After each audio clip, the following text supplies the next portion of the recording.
N asteroid to the earth. ये passage इतना ज्यादा डिफिकल्ट स्टूडेंट को लगा है कि मैं आपको बता नहीं सकता हूँ। तो इस वीडियो में हम इसी चीज के ऊपर डिस्कशन करेंगे कि आखिरकार ये पैसेज इतना डिफिकल्ट क्यों है और आने वाले एग्जाम्स में भी आपको कोई मुश्किल ना आए। जो एग्जाम दिसंबर मंथ में होने वाले हैं तो आपके लिए वीडियो बहुत इंपॉर्टेंट है। तो देखो स्टूडेंट, सबसे पहले क्या चीज था कि इस पैसेज में आप लोगों को जो क्वेश्चन की कैटेगरी दे रखी थी वो थी लिस्ट ऑफ हेडिंग वाले क्वेश्चन, और उसके बाद आपको राइटर के ओपिनियन मैच करने थे, और फिर आपको एक छोटी सी समरी 4 क्वेश्चन वहां से बना के दिए हुए थे। लेकिन स्टूडेंट, इस पैसेज के मुश्किल होने का सबसे बड़ा रीजन पता क्या था कि इसमें जैसे ये ए पैराग्राफ तो दे रखा है, लेकिन इसके नीचे इसने 3-3 पैराग्राफ में इसको डिवाइड किया। जैसे ये एक पैराग्राफ है, फिर ये एक पैराग्राफ है, फिर उसके बाद ये एक पैराग्राफ है। उसी प्रकार से बी पैराग्राफ को देखो, यहाँ पर देखो दोबारा से इसको 3-3 सब पैराग्राफ में इसको डिवाइड किया हुआ है। तो list of heading find out करना बहुत ज्यादा मुश्किल स्टूडेंट को लग रहा है। तो स्टूडेंट, जब भी आपके सामने इस प्रकार का पैसेज आता है ना, तो सबसे पहले आप लोगों को,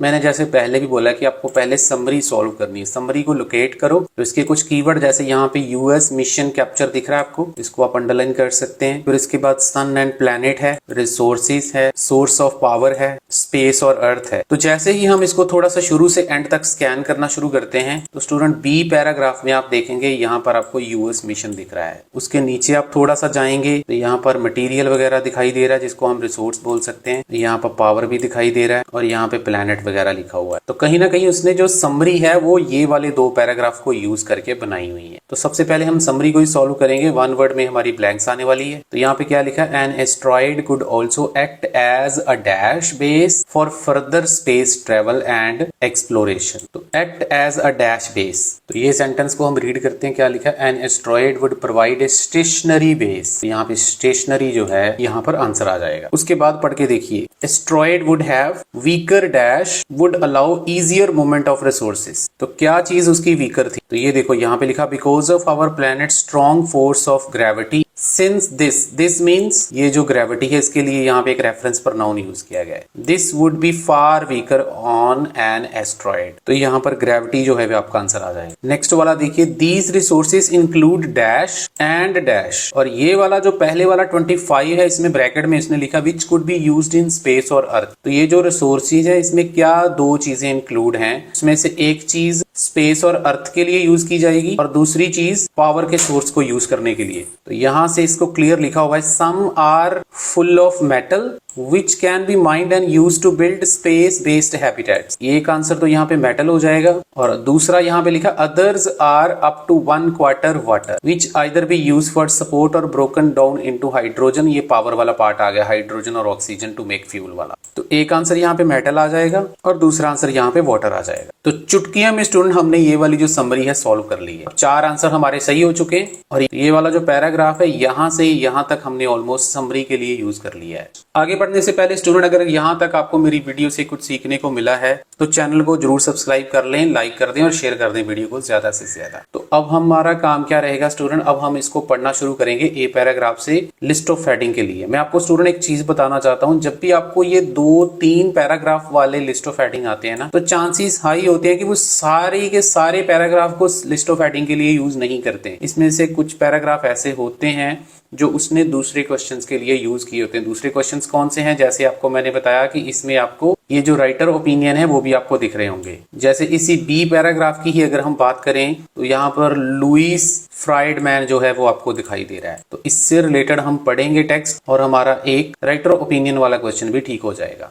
उसके आगे हम थोड़ा सा देखते हैं तो ये देखिए, रस्टी करके जो राइटर है या साइंटिस्ट है उसका भी नाम लिखा हुआ है। फिर उसके बाद जैसे ये ई पैराग्राफ है, इसके लास्ट में देखेंगे तो ये जो नाम है यहाँ पे लिखा हुआ है और यहाँ पर ये इसका नाम लिखा हुआ है इस वाले राइटर का, डैन मेजनिक। तो ये चारों के चारों राइटर के नाम हमें मिल चुके हैं। तो फिलहाल हम पहले पैराग्राफ को रीड करते हैं। Send a robot into the space, catch an asteroid and bring it back to Earth's orbit. This may sound a ridiculous plan। मतलब वो कह रहा है कि रोबोट को हम स्पेस में भेजें, तो ये वाला जो प्लान है ये एक रिडिक्यूलस प्लान है, अच्छा प्लान नहीं है। But it was discussed quite seriously recently bye group of scientist. कुछ साइंटिस्ट ने इसको डिस्कशन किया है इसके ऊपर 4 दिन का वर्कशॉप लगा है जो इसकी फिजिबिलिटी होती है किसी चीज की प्रैक्टिकलिटी कितनी है, कि कितना वो कारगर साबित होगा या कितना कामयाब होगा प्लान, उसको डिस्कस करने के लिए वर्कशॉप भी लगाई गई है। ऐसा इसने कुछ लिखा है। आगे इसने लिखा this is not something that scientist are imagining could be done may be day off in future. कहता है ये कुछ ऐसा नहीं है कि साइंटिस्ट ने इमेजिन किया और कुछ ही दिनों में हम फ्यूचर में इसको कर लेंगे, ऐसा नहीं है। मतलब ये कह रहा है कि ये गोल हमने रख लिया है कि हम वहां तक पहुंच जाएंगे, लेकिन ये इतना आसान नहीं है कि फ्यूचर में बहुत जल्दी हमारा ये काम हो जाएगा। It is possible that with the technology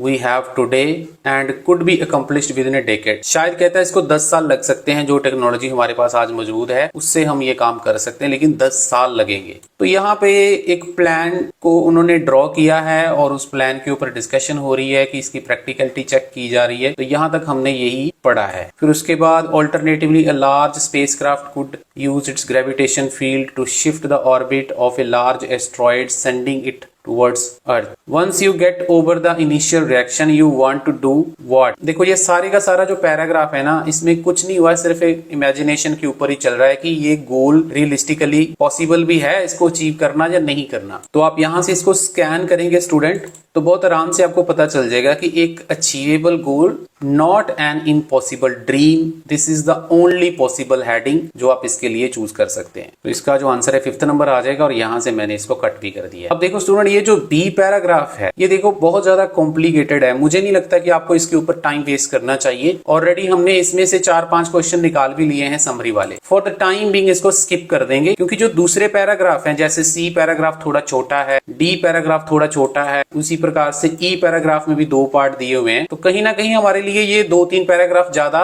easy हो सकते हैं। तो सीधा हम सी पैराग्राफ पे चलेंगे। ये एक राइटर का नाम यहाँ पे लिखा हुआ है, फाउंडर का है, कोई साइंटिस्ट है। ये पॉइंट आउट क्या करता है, ये कहता है though it would be technically feasible मतलब प्रैक्टिकल, कि टेक्निकली तो शायद ये पॉसिबल है, shifting such a hefty and substantial target would not be easy. पर कहता इतना भारी जो हम ये काम करने जा रहे हैं, इतना भारी जो एस्ट्रॉयड हम वहां पे भेजने जा रहे हैं, इतना आसान काम नहीं होने वाला है। You are moving the largest mother imaginable, आप जो इतनी बड़ी धरती है उसको इमेजिनेबली मूव करने जा रहे हैं। Engineer would need to be absolutely certain, engineer को पूरी तरह से श्योर होना पड़ेगा। They could control such a potential danger object, इतना भारी खतरनाक ऑब्जेक्ट को वो कंट्रोल कर लेंगे, तो उनको 100% श्योर होना चाहिए। It's opposite the planetary defence, ये कोई पुराना कोई पहले इन्होंने प्लान बनाया होगा उसके बिल्कुल उल्ट है। If you do something wrong you have, कुछ इवेंट का इसने जिक्र किया कि अगर कुछ गलत हो गया तो ये वाला इवेंट को याद कर लेना, वो भी चीज हो सकती है।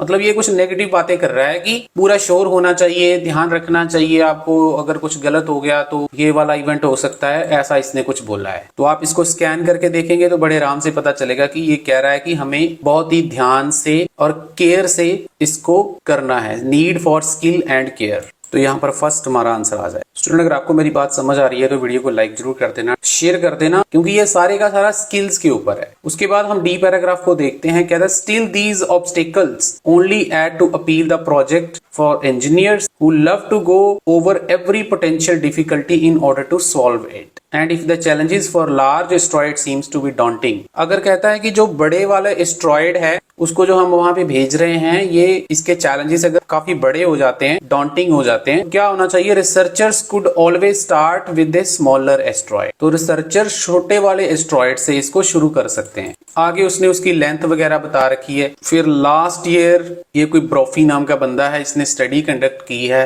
फिजिबिलिटी चेक करने के लिए 1000 किलोमीटर एस्ट्रॉयड का। तो मतलब इस पैराग्राफ में अगर हम थोड़ा सा दिमाग लगाएं तो स्टार्टिंग में इसने यही बोला है कि बड़े वाला अगर हम मुश्किल लग रहा है तो हम छोटे वाले से स्टार्ट कर सकते हैं। तो बहुत आराम से अगर आप इसको स्कैन करेंगे तो ये 7 number beginning with the less challenging task वाला आंसर आपको मिल जाएगा। उसके बाद पढ़ने का फायदा नहीं है, क्योंकि लास्ट में उसने जो आंसर दे रखा है वो एक राइटर के नाम के ऊपर उसने जो क्वेश्चन बनाया था। तो ये वाला टेक्स्ट अगर आप छोड़ भी देते हैं तो कोई प्रॉब्लम नहीं है, आपका आंसर इसी टेक्स्ट में छिपा हुआ है। लास्ट वाले को देखते हैं। इसमें भी जैसे ये लास्ट वाला टेक्स्ट है, ये हमारे लिए इंपॉर्टेंट नहीं है, हमारे लिए सिर्फ इतना टेक्स्ट जो है वो इंपॉर्टेंट है जहां से हमें लिस्ट ऑफ हेडिंग मिल जाएगा। No matter the size of asteroid these plans would require hefty investment. देखो कहता साइज मैटर नहीं करता एस्ट्रॉयड का, लेकिन पैसा कितना चाहिए वो बहुत ज्यादा मैटर करता है। इवन कैप्चरिंग ए स्मॉल एस्ट्रॉयड, छोटे के के लिए भी कंज्यूम लीस्ट $1 बिलियन। $1 तो कहता चाहिए अगर हम छोटा एस्टेरॉयड भी वहां पे भेजना है। कन्विंसिंग टैक्स पेयर, यहाँ पे पैसे की बात हो रही है सारी। फिर देखो how ever private industry might be interested in getting involve, वो भी इन्वॉल्व होने में शायद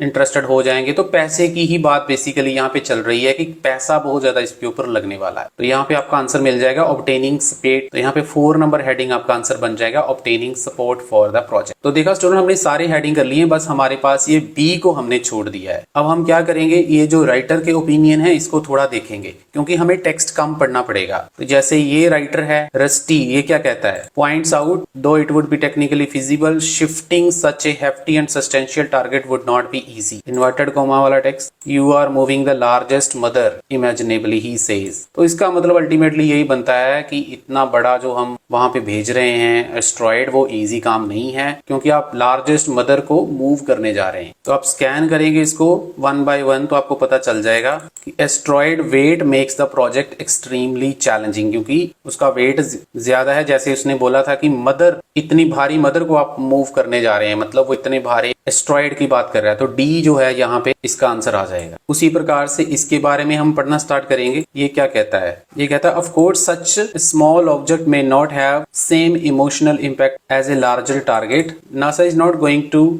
something that is smaller than spacemanship 21 he says. तो और कोई भी ऑप्शन आपको नहीं लगेगा, इसमें से सिर्फ आपको ये वाला ऑप्शन लगेगा, it might be difficult to arouse interest in an asteroid of limited size. छोटे साइज का जो एस्ट्रॉयड है उसमें इंटरेस्ट क्रिएट करना काफी मुश्किल है, थोड़ा सा ये डिफिकल्ट है क्योंकि यहाँ पर जो इमोशनल इम्पैक्ट है इसका मतलब है इंटरेस्ट पैदा करना। तो may not have same emotional impact as larger target. जितना बड़े वाले में ज्यादा इंटरेस्ट मतलब साइंटिस्ट ले रहे हैं, छोटे वाले में इंटरेस्ट कम है। तो ये पार्ट से आपका आंसर जो है वो बी हो जाएगा। उसके बाद ये जो लास्ट राइटर, इसके बारे में पढ़ते हैं। इसने क्या लिखा है, इसने लिखा है investigation of asteroid can be done much more cheaply with unmanned spacecraft. कहता है कि जो एस्ट्रॉयड्स की इन्वेस्टिगेशन है वो ज्यादा चीप तरीके से की जा सकती है। मतलब ये वाला मेथड इतना अच्छा नहीं है, किसी और तरीके से ये जो मेथड है अनमैन्ड स्पेसक्राफ्ट, ये काफी चीपली होगा, इससे की जा सकती है। तो मतलब इसका कहने का ये है कि ये वाला मेथड इतना ज्यादा इफेक्टिव नहीं है, एफिशिएंट नहीं है। Capturing an asteroid would not be an efficient method of research. तो इसका आंसर जो है वो जी हो जाएगा। ए, सी, ई और एफ 4 ऑप्शन बचे हैं। और यहाँ से अगर आप फ्राइडमैन के बारे में थोड़ा रीड करेंगे तो ये क्या कह रहा है, फॉर इंस्टेंस मिशन वुड